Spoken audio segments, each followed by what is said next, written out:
हाँ भाई प्यारे बच्चों, आज अपन 10th क्लास का एक टॉपिक कोऑर्डिनेट ज्योमेट्री के बारे में बात करते हैं। कोऑर्डिनेट ज्योमेट्री के बारे में आप छोटी क्लास में पढ़ के आए हैं।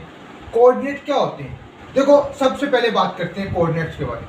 देखो, जैसे आपको ये पूरा एक प्लेन दिख रहा है, इस प्लेन के अंदर किसी भी कोई भी पॉइंट आपको मिल गया, इस पॉइंट की पोजीशन बताने के लिए अपन जिन पॉइंट्स का यूज करते हैं उन पॉइंट्स को अपन क्या कहते हैं? कोऑर्डिनेट कहते हैं। जैसे मेरे को इस प्लेन के अंदर इस पॉइंट की पोजीशन बतानी है, तो इसके लिए मैं क्या करता हूँ, इसकी जो ये एक कोर है, एक साइड इसकी जो है, इसको मैं एक एक्सिस मान लेता हूँ।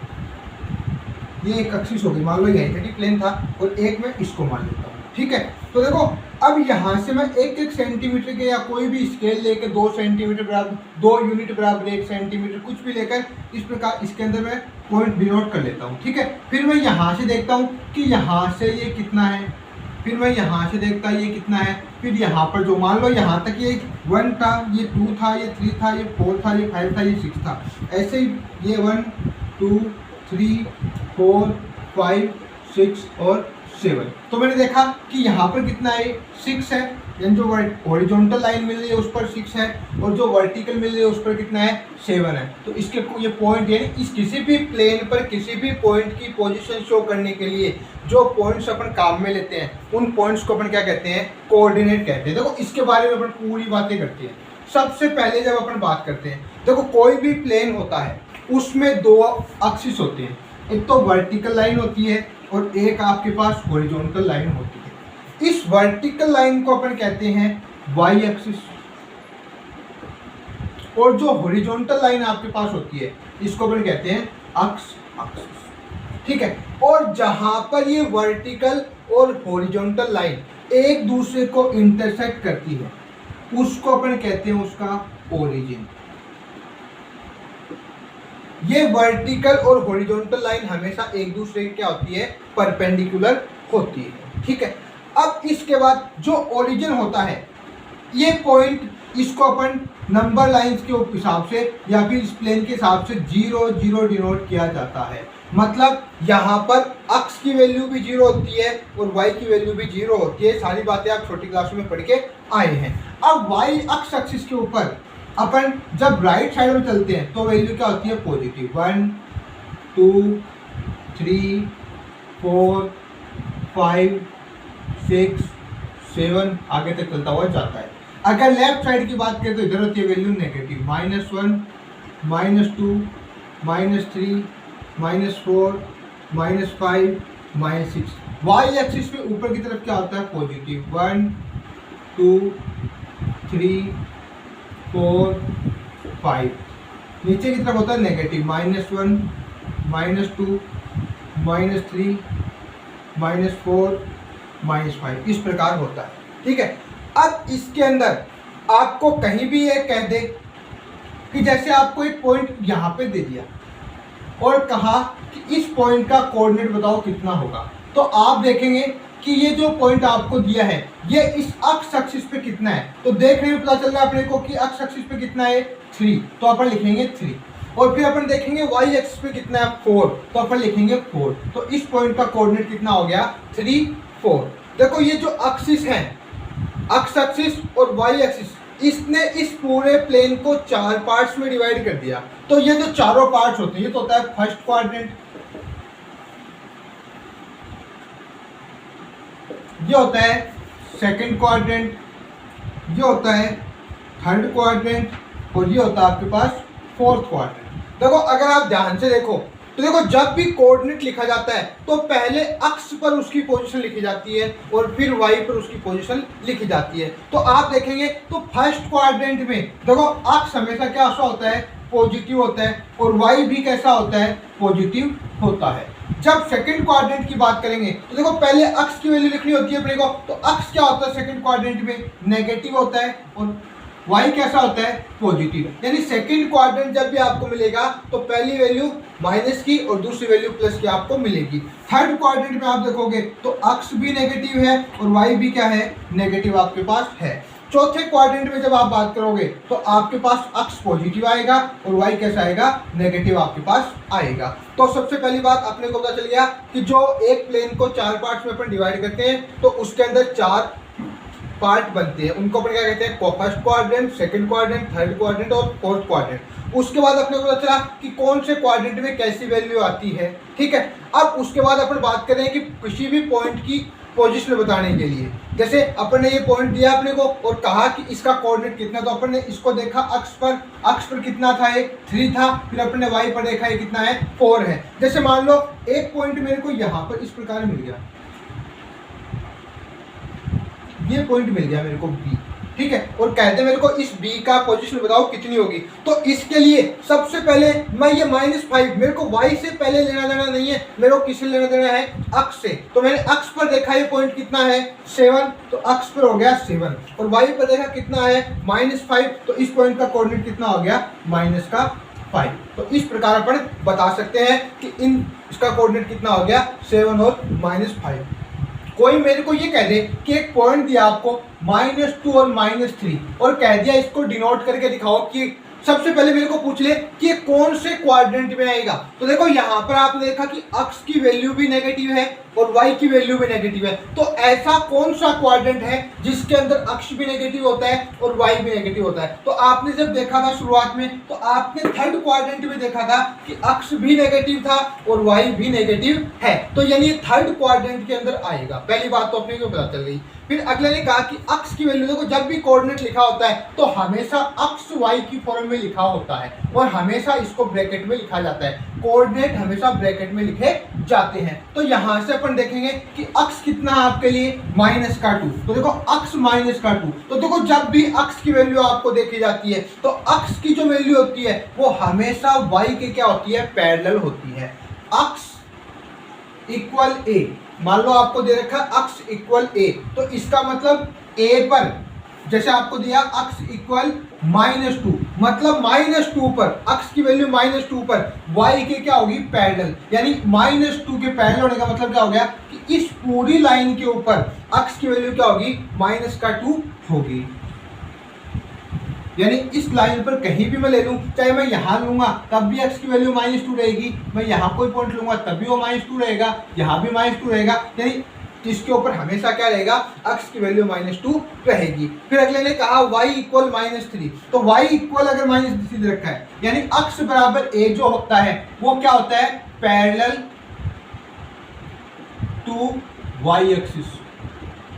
और अगर y बराबर b आपको दे रखा है, b बोल दो चाहिए a बोल दो, यहाँ पर मैंने a ले लिया तो मैंने यहाँ पर b ले लिया, बस y इक्वल टू b दे रखा है तो वो हमेशा क्या होता है, पैरेलल टू अक्ष एक्सिस। जैसे y बराबर आपको यहाँ पर कितना मिला, -3, तो -3 कहाँ पर है, y यहाँ पर है, तो ये इसके पैरेलल होगा। तो जहाँ पर ये दोनों एक दूसरे को इंटरसेक्ट करेंगी, एक दूसरे को काटेंगी, वो पॉइंट आपका क्या हो जाएगा, -2 और -3 हो जाएगा। तो इस प्रकार आप बता सकते हैं किसी भी पॉइंट की पोजीशन कि वो पॉइंट इसके अंदर कहाँ पर आएगा। क्लियर है इतनी बात। इसके बाद अपन बात करते हैं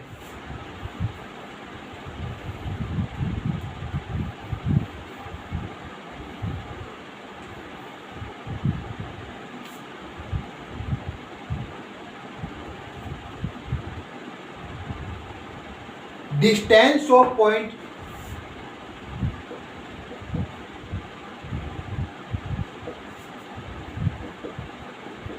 from axis।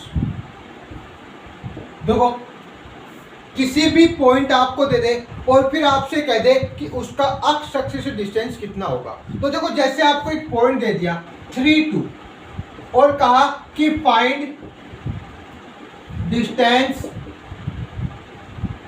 From y axis.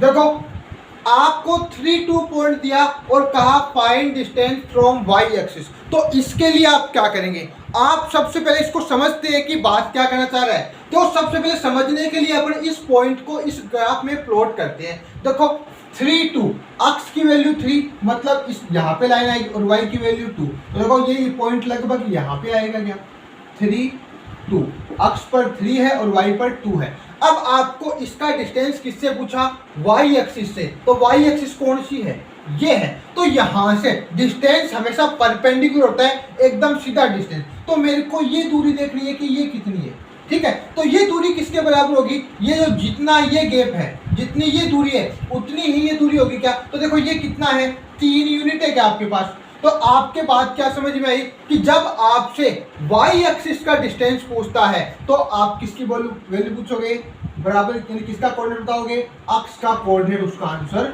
होता है। अब कोऑर्डिनेट जैसे आपको वाई एक्सिस डिस्टेंस पूछा तो आप किसकी लिखोगे, अक्ष की कोऑर्डिनेट कितना है वो लिखोगे।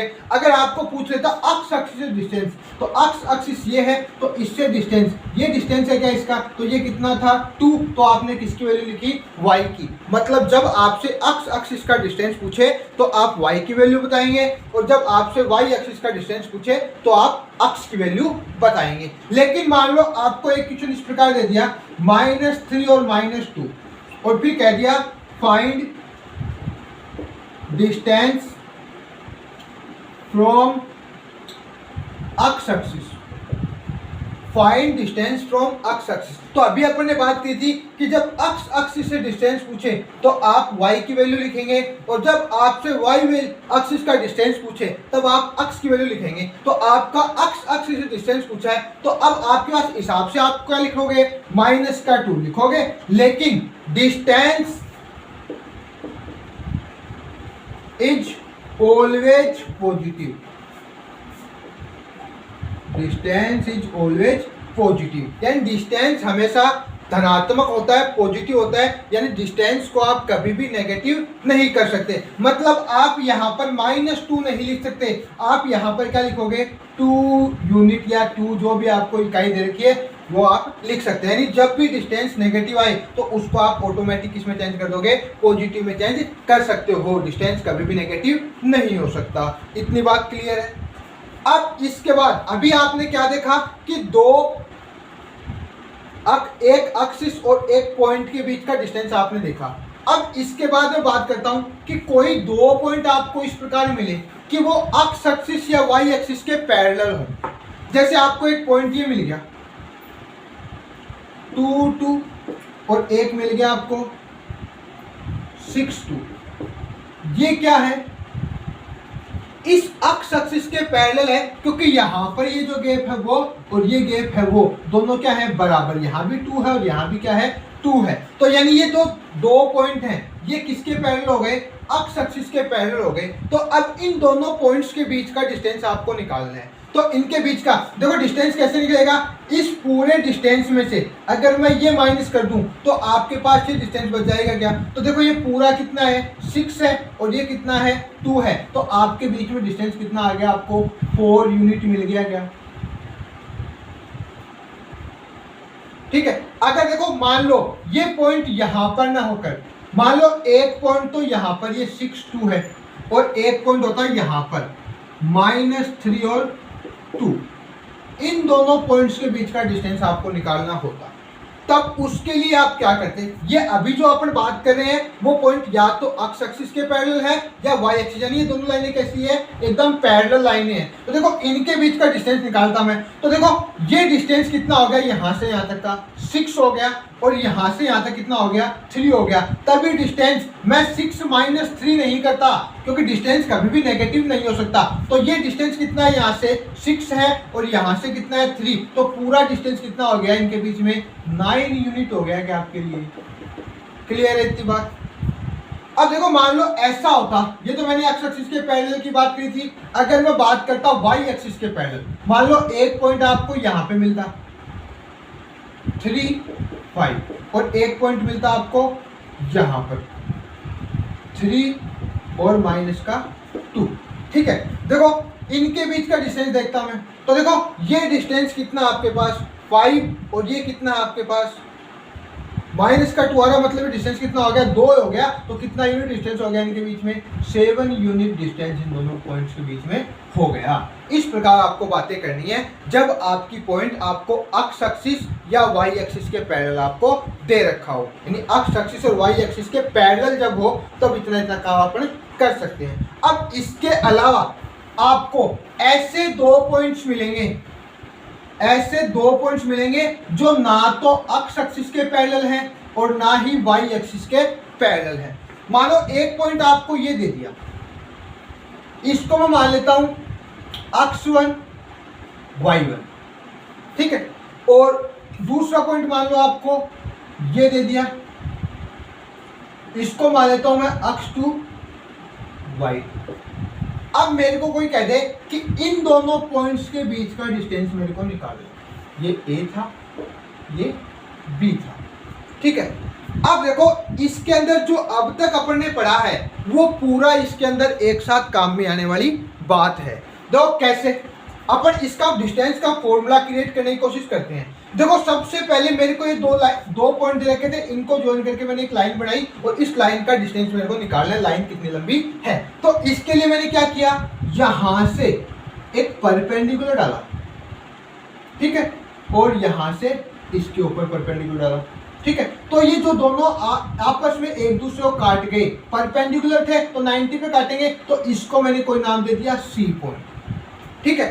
अब इस C पॉइंट के कोऑर्डिनेट क्या होंगे, तो देखो शुरुआत में अपन ने बात करी थी कि परपेंडिकुलर है इसके ऊपर, तो मतलब ये इसके पैरेलल होगा क्या, तो जब ये पैरेलल होगा तो देखो जो अक्ष यहाँ पर है वही यहाँ पे होगा, वही यहाँ पे, वही यहाँ पे, वही यहाँ पे, यानी इसका अक्ष कोऑर्डिनेट कितना आएगा आपके लिए, x1 आएगा क्या।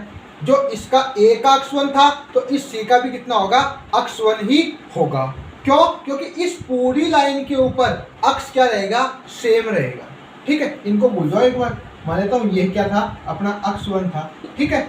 अगर ये x1 था तो यहाँ भी x1 होगा, यहाँ भी x1, यहाँ भी, यहाँ भी, यहाँ भी, यानी इस पूरी लाइन पर क्या होगा, x1 होगा। ऐसे ही इसके y की वैल्यू अगर मैं निकालना चाहूँ तो देखो y, इनको भी भूल जाता हूँ मैं एक बार, मैं मान लेता हूँ यहाँ पर कितना था, y2 था, तो y2 अगर यहाँ पे तो यहाँ भी y2 होगा, यहाँ भी y2, यहाँ भी y2 और यहाँ भी क्या होगा, y2, यहाँ भी क्या होगा, y2, यानी इस पॉइंट के कोऑर्डिनेट कितने हो गए आपके पास, x1 y2 हो गए क्या।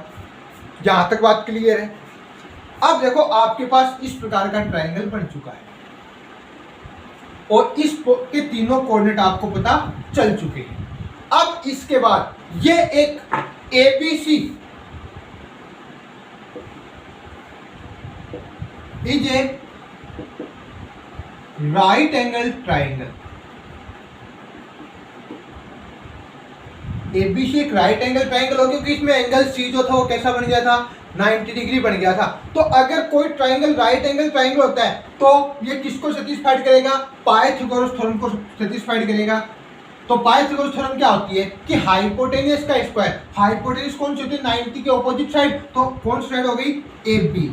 AB का जो स्क्वायर है वो किसके बराबर होगा, AC square plus BC square होगा क्या।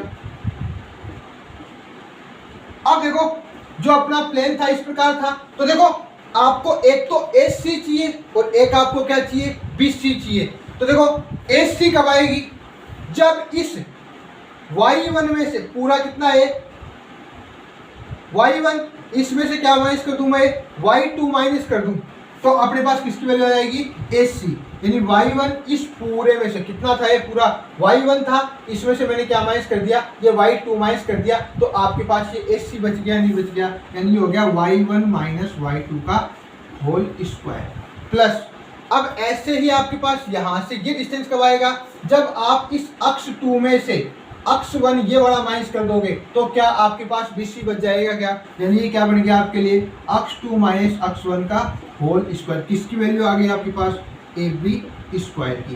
तो यहाँ से AB कितना बन जाएगा आपके पास, इसका रूट कर दे, स्क्वायर हटाने के लिए रूट करना पड़ा, तो आपके पास क्या बन गया, y1 माइनस y2 का होल स्क्वायर प्लस अक्ष 2 माइनस अक्ष 1 का होल स्क्वायर का स्क्वायर रूट। अपन इसको ऐसे भी लिख सकते हैं, या फिर अपन इसको देखो होल स्क्वायर आ रहा है तो मैं यहाँ से माइनस कॉमन ले लूँ, माइनस कॉमन लेने के बाद y1 तो माइनस का हो जाएगा, y2 किसका हो जाएगा, प्लस का, और स्क्वायर था माइनस के ऊपर तो अपने आप किसका हो जाएगा, प्लस का। मैं इसको इस प्रकार भी लिख के बता सकता हूँ, y2 माइनस y1 का होल स्क्वायर प्लस अक्ष 2 माइनस अक्ष 1 का होल स्क्वायर। या फिर मैं इसको ऐसे भी लिख सकता हूँ, रूट अक्ष 2 माइनस अक्ष 1 का whole square plus y2 minus y1 का होल स्क्वायर। यानी ये तीनों बातें सेम ही है। y1 minus y2 plus x1 minus x2 का होल स्क्वायर भी मैं कर सकता हूँ। मैं y2 माइनस y1 का whole square plus x2 minus x1 का होल स्क्वायर भी कर सकता हूँ। या फिर मैं जो अपनी जो बुक में जो आपको फॉर्मूला दे रखा है वो इस प्रकार आपको दे रखा है x2 माइनस x1 का whole square plus y2 minus y1 का होल स्क्वायर का स्क्वायर रूट। मतलब आपको क्या समझ में आया कि दो पॉइंट के बीच का डिस्टेंस, अपने पास सीधा फॉर्मूला आ गया डिस्टेंस का formula, distance between two coordinates. क्या लिख सकते हैं आप सीधा फॉर्मूला, आपकी बुक में दे रखा आपको x2 माइनस x1 का whole square plus y2 minus y1 का होल स्क्वायर का स्क्वायर रूट। क्लियर है बात इतनी थी। अब देखो अपन कोई एग्जांपल लेते हैं। आपको एक क्वेश्चन इस प्रकार दिया कि दो पॉइंट, एक पॉइंट ए दे दिया आपको 7 और 3, एक पॉइंट आपको बी दे दिया -4 और 3 या -4 और 6 मान लेता हूँ। चलो मैं इन दोनों पॉइंट के बीच का डिस्टेंस निकालना है। तो डिस्टेंस आप निकालने के लिए आपको दो पॉइंट दे रखे हैं, तो आप एक को x1 y1 मान लो, इसको मान लिया आपने x1 y1, इसको आपने मान लिया x2 y2। इनके बीच का डिस्टेंस आपको निकालना है, ठीक है। तो डिस्टेंस का फॉर्मूला आपको पता चल चुका है, इस फॉर्मूले में वैल्यू पुट करो और आपके पास सीधे सीधे आंसर आ जाएंगे। देखो x2 माइनस x1, x2 कितना आपका -4, माइनस x1 कितना है 7। तो फॉर्मूले में क्या था, माइनस था तो मैंने माइनस लगाया, और फिर x1 कितना था आपका प्लस का 7 था तो मैंने प्लस का 7 लिख दिया स्क्वायर, प्लस y2 कितना है 6 माइनस y1 कितना है 3, इसका क्या हो गया होल स्क्वायर, और इसका क्या हो गया आपके लिए रूट हो गया। क्या इतनी बात क्लियर है सबके। अब देखो यहां से मैं बात करूं, देखो ये क्या बन गया -4 और -7, माइनस का 11 हो गया, और माइनस की 11 का स्क्वायर कितना हो गया प्लस का 121 हो गया। क्या, क्योंकि नेगेटिव का स्क्वायर भी पॉजिटिव होता है और पॉजिटिव का स्क्वायर भी क्या होता है पॉजिटिव। प्लस 6 माइनस 3 कितना हो गया 3 का स्क्वायर कितना हो गया 9, यानी आपके पास कितना बन गया √130 बन गया। क्या, जो भी यूनिट आपको दे रखी वो यूनिट आप लगा के दिखा देंगे। इस प्रकार आप किन्हीं भी दो पॉइंट्स के बीच का डिस्टेंस निकाल के बता सकते हैं। क्लियर है बात। अब इसके साथ साथ आपको और क्या क्या इस एक्सरसाइज में देगा। देखो डिस्टेंस समझ में आ गया सबके। अगर किसी को समझ में नहीं आया तो कमेंट बॉक्स के अंदर अपना जो क्वेश्चन आपको पूछना है वो आप लिख देंगे। देखो इसके बाद आपको क्या देगा, आपसे कहेगा 3 कोऑर्डिनेट आपको दे दिए A, B और C। फिर आपको इन तीनों के कोऑर्डिनेट मान लो, इसका दे दिया 1 3, इसका दे दिया 2 0, इसका दे दिया 3 5। ये 3 कोऑर्डिनेट आपको दे देगा, और फिर कह देगा कि इन तीनों कोऑर्डिनेट से ये कैसा ट्राइंगल आपके पास बनेगा। तो ट्राइंगल बनने का मतलब क्या हुआ कि आप सबसे पहले ये AB डिस्टेंस निकालोगे, आप BC डिस्टेंस निकालोगे और आप AC डिस्टेंस निकालोगे। AB कैसे निकालोगे, मान लो आपको AB निकालना है तो आपने इसको क्या मान लिया x1 y1, इसको क्या मान लिया x2 y2। तो देखो क्या हो जाएगा आपके लिए AB x2 माइनस x1 का होल स्क्वायर, 2 माइनस 1 का whole square, plus y2 0 minus 3 y2 minus y1 का होल स्क्वायर। देखो ये क्या बन गया 2 माइनस में कितना हो गया 1, 1 का स्क्वायर कितना हो गया 1, 0 माइनस 3 कितना हो गया -3 माइनस 3 का स्क्वायर कितना हो गया 9। तो कितना आ गया आपके पास √10 आ गया। ऐसे आप क्या निकाल सकते हो, इसका BC यानी इन दोनों का डिस्टेंस। तो x1 to y2 इसको मान रखा है तो आप इसको क्या मान लो x1 y1। तो आप ऐसे ही BC निकाल सकते हैं, और ऐसे ही आप इसको x1 y1 मान रखा है तो इसको आप x2 y2 मान लो। इनके बीच का डिस्टेंस आप निकाल के बताएंगे। फिर आपको पूछा था कि किस प्रकार का ट्राइंगल है, तो किस प्रकार का ट्राइंगल होने के मतलब क्या आपका कि अगर इसकी तीनों साइड इक्वल आ जाती है तब तो ये आइसोस्केलस ट्राइंगल है। अगर इसकी दो साइड इक्वल आ जाती है तब ये तीनों साइड जब इक्वल होती है, तीनों साइड जब इक्वल होती है तब तो ये इक्विलैटरल ट्राइंगल है। जब तीनों साइड्स इक्वल होती हैं तब तो ये इक्विलेटरल ट्राइंगल है। जब इसकी दो साइड इक्वल हो जाए, जैसे AB और AC इक्वल आ गया, तब ये कैसा ट्राइंगल बन जाएगा आपके लिए? आइसोस्केलस ट्राइंगल बन जाएगा। और जब इसकी तीनों साइड अलग अलग आ जाए, डिफरेंट आ जाए, तब ये कैसा ट्राइंगल हो जाएगा? स्केलन ट्राइंगल हो जाएगा। इसी के साथ आपको और कैसे क्वेश्चन दे रखे हैं? आपको 4 वर्टेक्स दे रखे हैं, यानी ए का कोऑर्डिनेट दे देगा, बी का दे देगा, सी का दे देगा और डी का दे देगा। फिर आपसे पूछेगा कि ये जो क्वाड्रिलेटरल बना है ये कैसा क्वाड्रिलेटरल है। तो उसके लिए आप क्या करेंगे? आपने सबसे पहले ए बी निकाला, ए बी का डिस्टेंस निकाला, आपने बी सी निकाला, आपने डी सी निकाला और आपने ए डी निकाला। इन चारों का डिस्टेंस आपने निकाला। मान लो अब ये बताने के लिए कैसा क्वाड्रिलेटरल है, तो उसके लिए आपको इसकी चारों सबकी प्रॉपर्टी पता होनी चाहिए। देखो मान लो अगर इसकी 4 साइड्स आर इक्वल, चारों साइड क्या आ गई? इसकी इक्वल आ गई। तो जब चारों साइड इक्वल आ जाए तब ये क्या हो सकता है? या तो ये स्क्वायर हो सकता है या ये क्या हो सकता है? रोम्बस। 4 साइड्स आर इक्वल, अगर चारों साइड इक्वल हैं तब या तो ये स्क्वायर बन सकता है या फिर क्या बन सकता है? रोम्बस। अब इन दोनों में भी डिफरेंस कैसे होता है? स्क्वायर कब होता है?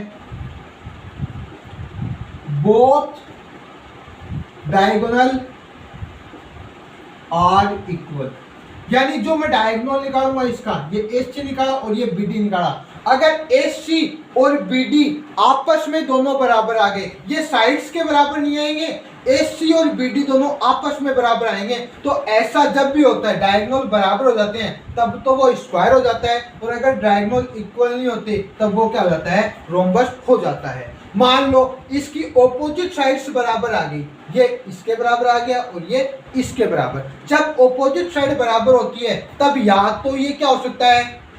पैरेललोग्राम हो सकता है या फिर ये रेक्टेंगल हो सकता है। तो वही बात कि अगर फिर उसके डायगोनल निकालना अपने को, अगर डायगोनल आपस में बराबर आ जाते हैं तब तो क्या है? वो रेक्टेंगल है, और अगर डायगोनल इक्वल नहीं आते तब वो क्या बन जाएगा? पैरेललोग्राम आपका बन जाएगा। तो इस प्रकार आपको कोऑर्डिनेट ज्योमेट्री आपको करनी है। ठीक है, तो जो भी क्वेश्चन आपको ना आए वो कमेंट बॉक्स में लिख दें और वो मैं आपको करवा दूंगा। तो लगभग अपने 9-10 तक के क्वेश्चन हो चुके हैं, इनको करके देखना। जो भी आपको डाउट हो वो आप कमेंट बॉक्स में लिख देना और वो आप पूछ लेना। इसके साथ चैनल को लाइक शेयर सब्सक्राइब कर देना। ठीक है आज के लिए।